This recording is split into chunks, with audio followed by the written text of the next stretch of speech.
Hello প্রথম শ্রেণীর বন্ধুরা, তোমরা সব কেমন আছো? আশা করি তোমরা প্রত্যেকেই ভালো আছো। দেখো, আজকের এই ভিডিওর মাধ্যমে আমি আলোচনা করতে চলেছি আমার বইয়ের দ্বিতীয় পর্বের পেজ নম্বর 174 পৃষ্ঠা নিয়ে।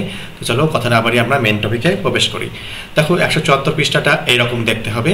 দেখো কি রয়েছে, দেখো বাম পাশে রয়েছে দেখো অবজেক্ট, অর্থাৎ কোন জিনিসটার নাম আমাদের লিখতে হবে সেই জিনিসটার নাম কিন্তু দেখো দেওয়া রয়েছে, কিন্তু একটু উল্টে পাল্টা করে দেওয়া রয়েছে, জাম্বল অর্ডারে রয়েছে। তাহলে কি করতে হবে, একটা মাদুরের ছবি আমরা দেখতে পাচ্ছি, তাই তো? এই ছবি দেখে কিন্তু পরে কিন্তু আমাদের এই শব্দগুলি সাজিয়ে কিন্তু একটা অর্থপূর্ণ শব্দ কিন্তু লিখতে হবে ডান পাশে। চলো, মাদুরেরকে ইংরেজিতে কি বলা হয়? ম্যাট বলা হয়, তাই তো? নেক্সট আমরা দেখতে পাচ্ছি কি এগ, একটা ডিমের ছবি, তাহলে EGG। নেক্সট কি দেখতে পাচ্ছি, দেখো একটা পেগের ছবি দেখতে পাচ্ছি, একটা শুকুরের ছবি আমরা দেখতে পাচ্ছি, তাই তো? দেখো 4 নম্বরে দেখো খেয়াল করো, একটা শেয়ালের ছবি আমরা দেখতে পাচ্ছি। শেয়ালকে ইংরেজিতে কি বলা হয়? ফক্স বলা হয়, FOX, তাই তো?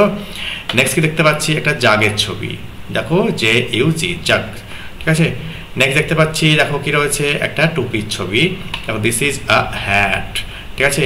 এটা একটা দেখো সাহেবি টুপি, ওকে, দেখো হ্যাট। নেক্সট বলছে দেখো 2 নম্বরে কি রয়েছে, this is a calf, CUP।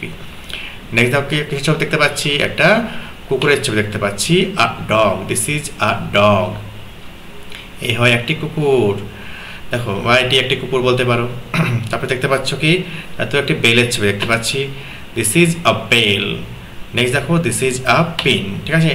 এই হচ্ছে দেখো ছবির আগেনস্টে বা ছবির সাপেক্ষে কিন্তু আমাকে কিন্তু তার শব্দটা লিখতে হলো, অর্থাৎ ছবিটা কি রয়েছে সেই নাম কিন্তু আমাকে ডান সাইডে দেখো ডট ডট ডট পোর্শনে, অর্থাৎ ব্ল্যাঙ্ক পোর্শনে লিখতে হলো।